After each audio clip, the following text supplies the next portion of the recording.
Ted Bundy confessed to 30 murders across 7 states, but even he suggested there were more. How does someone hide that scale of violence in plain sight? Each confirmed crime followed a disturbing pattern. Young women, often students, singled out and taken in ways that seemed almost unreal. The numbers tell one story. His methods tell another. The trail would cross daylight abductions, courtroom battles, and a forensic turning point that finally exposed him. To understand how that mask of normalcy formed, you have to go back to where it began: his childhood. Shadows in childhood. The shadow of Bundy's childhood is one of secrecy and dispute. He was born on November 24, 1946, in a Vermont home for unwed mothers, a decision consistent with the era's attempt to hide pregnancies outside of marriage. Soon after, his mother brought him into her parents' Philadelphia household. For the first 3 years of his life, he believed his grandparents were his parents and that his mother was his sister. That arrangement, intended to shield the family from stigma, became his earliest experience with deception. Inside that house, reports differ. Some relatives and neighbors described his grandfather, Samuel Cowell, as a violent bully who struck his wife, beat the family dog, and voiced racist views. Others, however, later disputed this portrait, saying his upbringing was less extreme. What is clear is that Bundy grew up in an environment where conflicting stories and behaviors blurred the line between discipline, fear, and authority. Even as a small child, troubling signs were noted. Knives. An aunt recalled waking from a nap to find kitchen knives arranged around her body, with young Ted standing silently nearby. Whether prank or menace, the act left an imprint on those who witnessed it. Cruelty. Neighbors later alleged that Bundy tormented animals.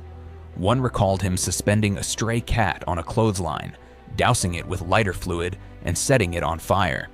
Others described him as a boy who enjoyed frightening people in order to feel control. Traps. Accounts tell of makeshift tiger traps he dug in the ground, sharpened sticks hidden under branches. One girl reportedly gashed her leg after stepping into one of them. Voyeurism. By adolescence, Bundy's behavior reportedly escalated into peeping through windows at women. Investigators later connected these secret acts to the rehearsal of power and covert intrusion. Not all who knew Bundy agree on these details. Some classmates remembered him as well-liked, even outgoing. This contrast between allegations of cruelty and accounts of normal teenage life remains part of the difficulty in separating fact from myth in his past. Alongside behavior in the neighborhood was the unresolved question of his father. His birth certificate listed that line as unknown. Rumors named possible men, but no identification was ever confirmed. In his 20s, Bundy uncovered his birth record and learned for himself that the woman he thought was his sister was in fact his mother. That discovery came without warning or explanation. Records and biographers agree that Bundy carried a lasting resentment toward his mother for withholding the truth. Investigators later noted this betrayal as one factor in his lifelong hostility toward women. It did not, by itself, create his crimes, but combined with acts of control and secrecy already visible, it reinforced patterns of mistrust and manipulation. His inner world absorbed cues from popular media.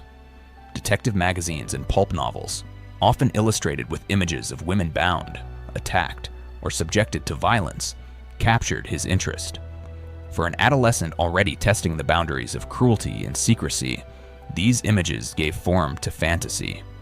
Repeat exposure laid a template, normalizing scenes of domination that blurred into rehearsal. By adulthood, Bundy's early life carried 3 consistent threads: secrecy about his origins, accounts of calculated cruelty, and a practiced detachment from ordinary trust. Whether remembered as charming or feared as dangerous, his childhood showed rehearsal of tools he would later use as an adult: fear, deception, and control. The error chain began long before his first crime scene. What came next was a shift in stage. He left the family home and entered spaces where reputation mattered: classrooms, campaigns, friendships. In those settings, the same boy accused of cruelty could appear meticulous, courteous, and even admirable.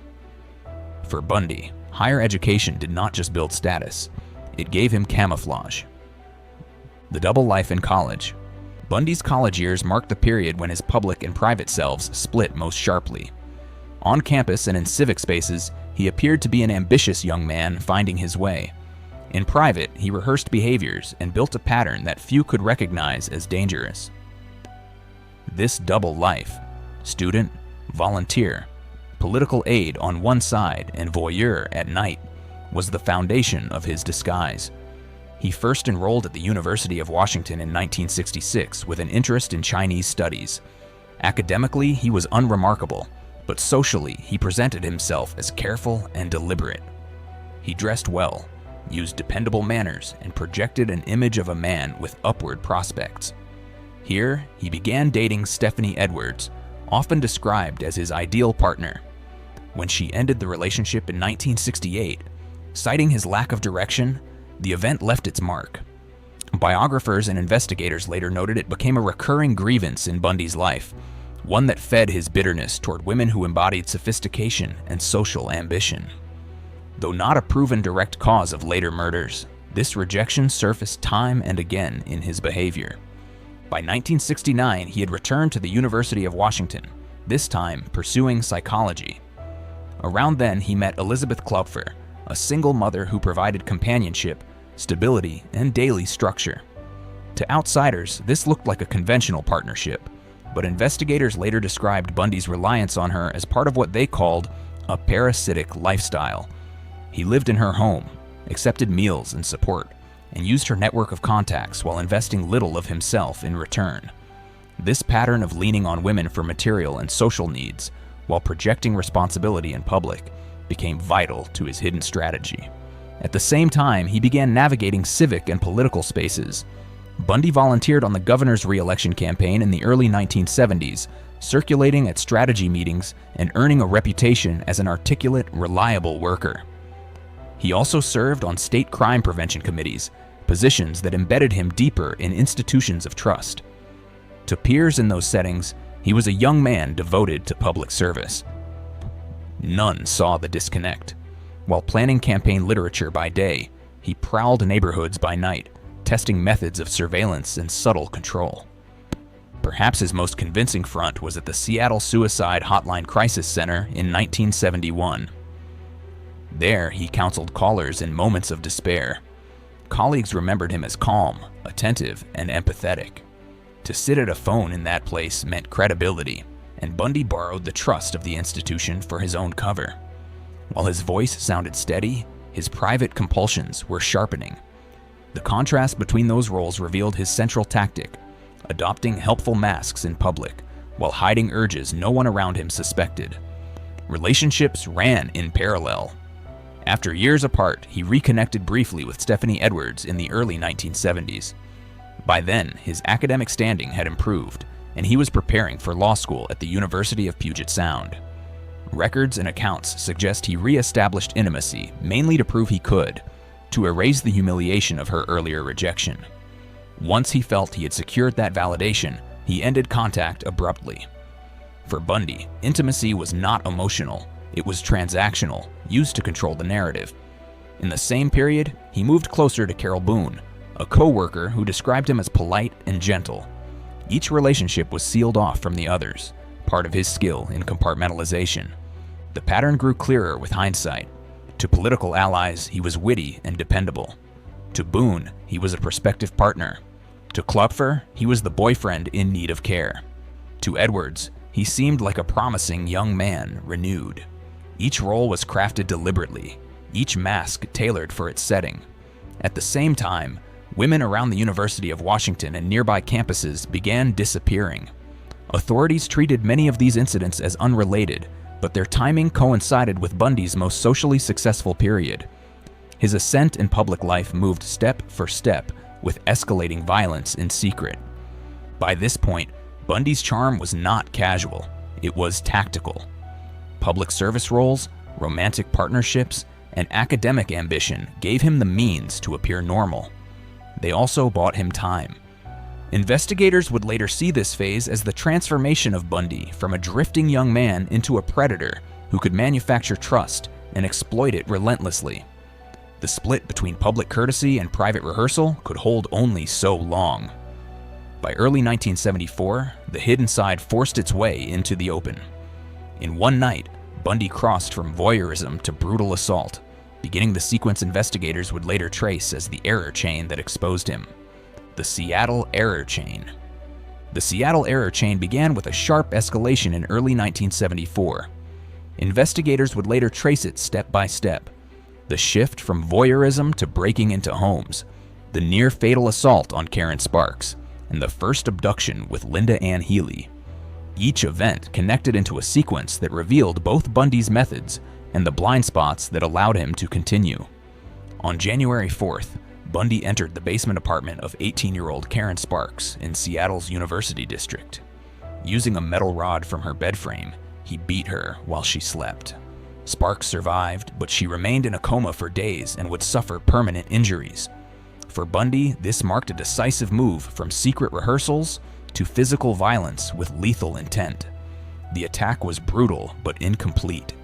It exposed his compulsion to control, yet left behind a living witness. Weeks later, on January 31st, another student, 21-year-old Linda Ann Healy, disappeared from her off-campus house.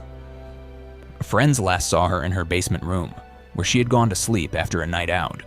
The following morning, her bedding was bloodstained, her bike and belongings undisturbed, and she was gone.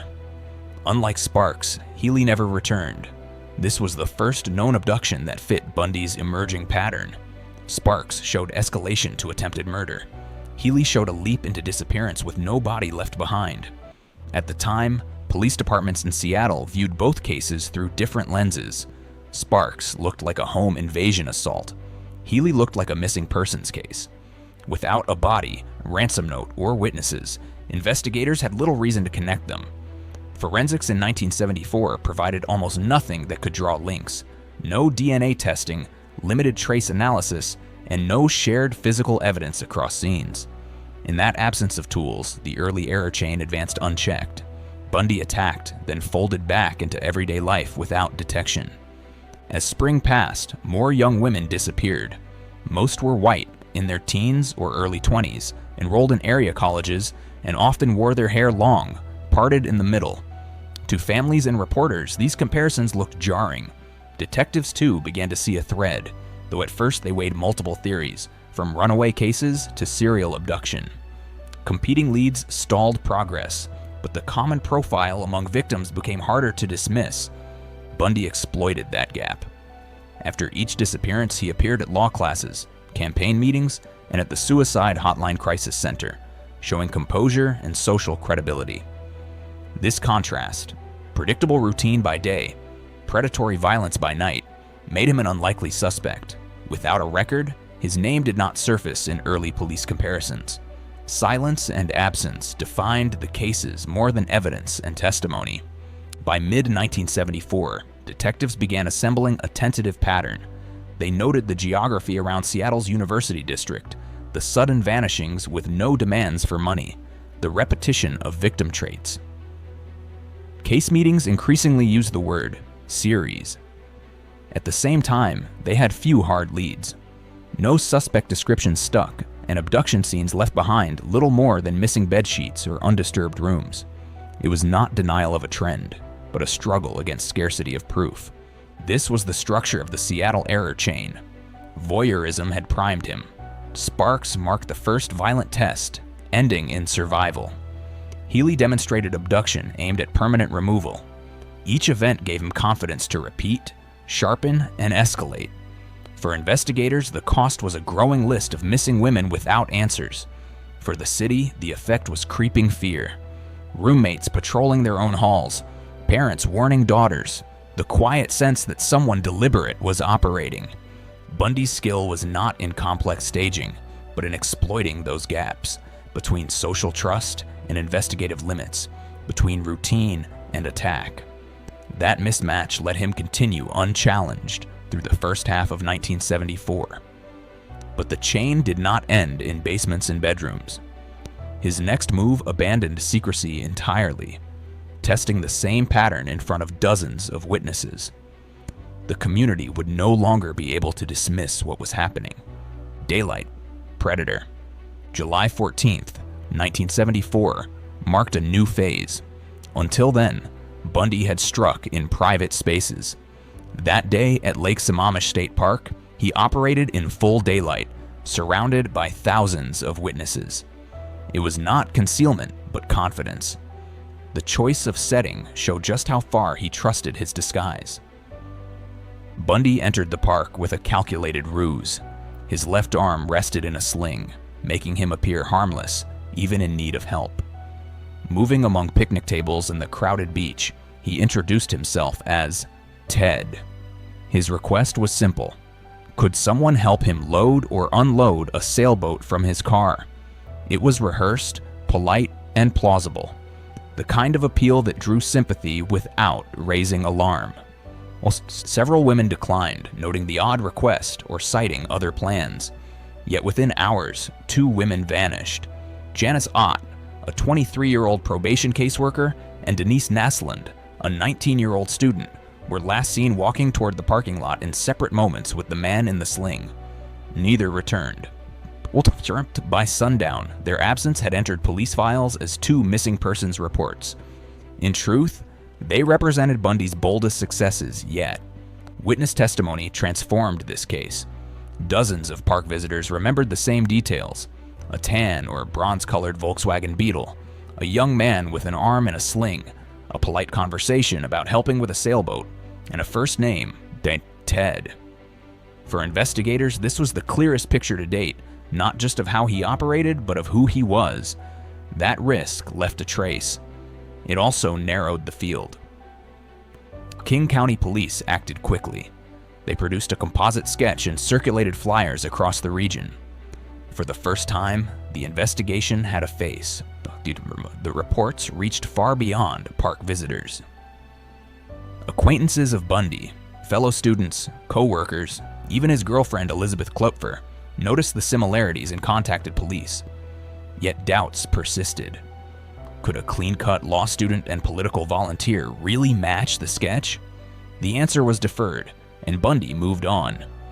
The investigative delay proved costly. Weeks later, on September 6th, 2 hunters near Issaquah stumbled upon skeletal remains in the woods: Ott and Naslund. The same search uncovered bones of other missing women whose cases stretched back months. The finds replaced hope with confirmation. Bundy's crimes were no longer hidden disappearances. They were murders tied to one offender.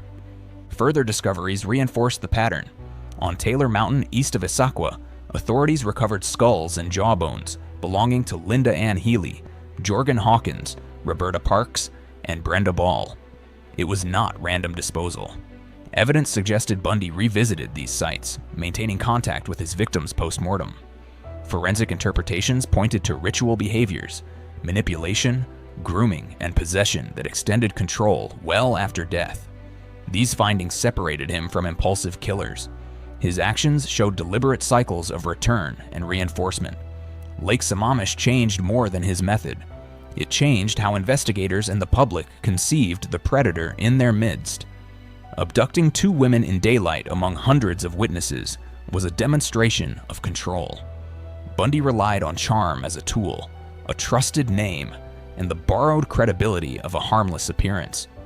Even where suspicion sparked, expectations about who looked like a predator buried the lead. The mask still functioned, but cracks had begun to show. In the months that followed, Bundy relied on adaptability as his shield. He shifted geographies, moving his violence beyond Washington. Each relocation bought him fresh time. Each failure of connection between local departments gave his pattern room to expand. This stage was a turning point.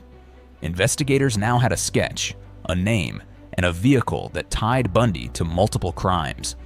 The challenge was connecting those fragments across states. As his movements widened, his control of the mask slipped. In due course, the trail would carry him thousands of miles away, to a university community in Florida, where the violence he had long rehearsed would reach its most public expression. Florida's breaking point. By the late 1970s, Bundy was no longer only a fugitive. He was a fugitive running out of control. Convicted in Utah for kidnapping, he was sent to Colorado to face murder charges. There, he made not one, but 2 escapes. In June 1977, he leapt from a courthouse law library window, was recaptured within days, and returned to custody. 6 months later, in December, he managed a second, far more successful escape from the Glenwood Springs jail by climbing through a crawl space in the ceiling. This time, he vanished. The sequence confirmed his view that institutions were just as open to manipulation as the people he targeted. Bundy surfaced in Tallahassee under a false name, renting a room near Florida State University. He sustained himself through petty theft of credit cards and identification, but his compulsions soon overtook his survival routine. On January 15, 1978, he entered the Chi Omega sorority house through a back door with a broken lock. What followed inside that residence became one of the most infamous crime scenes in American history. In less than 15 minutes, Bundy moved from room to room. He murdered Margaret Bowman and Lisa Levy. Kathy Kleiner and Karen Chandler were beaten severely, but survived with lifelong injuries, while a 5th woman, Cheryl Thomas, was attacked in her nearby apartment that same night. The suddenness and concentration of the assaults stunned investigators. Bundy had moved from isolated abductions into an attack in a busy residence, where dozens of students slept only steps away. The abandonment of caution revealed a breakdown in control. Forensics finally caught up with him. Levy's body bore a distinct bite impression on her left buttock. Florida investigators photographed the wound and later obtained dental impressions of Bundy after his arrest. Forensic odontologists Richard Souveron and Lowell Levine compared the bite mark to Bundy's dental cast, noting the unusual alignment of his teeth. Their conclusion was decisive.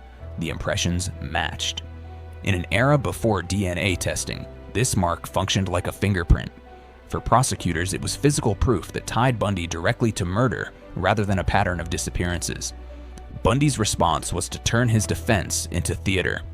He dismissed lawyers, chose to conduct much of the questioning himself, and treated the trial like a stage. He cross-examined witnesses, made courtroom speeches, and courted media attention. To spectators, it looked like intelligence inflated by arrogance. To Bundy, it was another form of control, keeping attention fixed on his performance instead of the evidence. Yet while he sought spectacle, the forensic case advanced steadily. One of the most unusual episodes occurred later, during the penalty phase of his trial for the murder of Kimberly Leach. Exploiting a Florida legal quirk, Bundy asked Carol Boone, a longtime supporter, to marry him in open court. By law, her acceptance in that setting constituted a binding marriage declaration. For Bundy, it was not about genuine affection, but about twisting the courtroom into a stage. The act displayed defiance, but it also reinforced his need to manipulate even as the trial closed in around him. The error chain is plain. Escapes convinced him he held the upper hand. Florida offered temporary freedom, but no anonymity. The Chi Omega attack left survivors able to testify, and physical traces that could be analyzed. His self-representation added spectacle, but failed to blunt forensic evidence. Each attempt to control circumstances gave investigators fresh openings. Just weeks after Chi Omega, Bundy abducted 12-year-old Kimberly Leach from her school in Lake City. Her murder marked both an escalation in victim age and the end of his spree. Evidence including fibers and eyewitness testimony pointed directly to him. If Chi Omega showed him as capable of mass violence, the killing of a child erased any lingering doubts among jurors or the public. Convictions followed. In 1979, a Miami jury found him guilty of the Chi Omega murders and sentenced him to death. In 1980, an Orlando court convicted him for the murder of Kimberly Leach, handing down another death sentence. Together, the two trials closed the legal path and fixed his fate. On death row, Bundy dropped much of the mask. He admitted to necrophilia, to revisiting dump sites, to treating bodies like possessions. These confessions often came when he sought to delay execution, but they revealed ritual behaviors and a compulsive need for control that endured even after death. Clinical, not sensational, they underscored how his violence reached beyond murder into possession. In the end, his downfall came not from charm, escape, or spectacle, but from evidence. The bite mark on Lisa Levy's body, matched by experts to his unique dental pattern, exposed what his courtroom performances tried to hide. His case illustrates how arrogance seeds exposure and how persistence, paired with forensic science, can break through years of deception. And from here, the account shifts from sequence to meaning, because the lessons of Bundy's capture extend beyond one man into what charm, control, and science together reveal about justice itself. Bundy's final chapter showed how physical evidence overcame the illusion he built. The bite mark on Lisa Levy's body provided a direct forensic match, while eyewitness accounts and cooperation across jurisdictions closed gaps his charm had kept open. Against years of deception, those links anchored him in court. Sheriff Ken Katsaris later observed, "He was evil, but you could not discern that even if you knew he was evil." That duality, brilliant, persuasive, and lethal, defined the risk he posed. Bundy eventually confessed to 30 homicides, though he hinted at more. On January 24th, 1989, he was executed in Florida. If this breakdown helped, like and subscribe for more evidence-first true crime explainers. And most of all, remember the voices behind these accounts were victims and survivors whose lives deserved safety, not spectacle.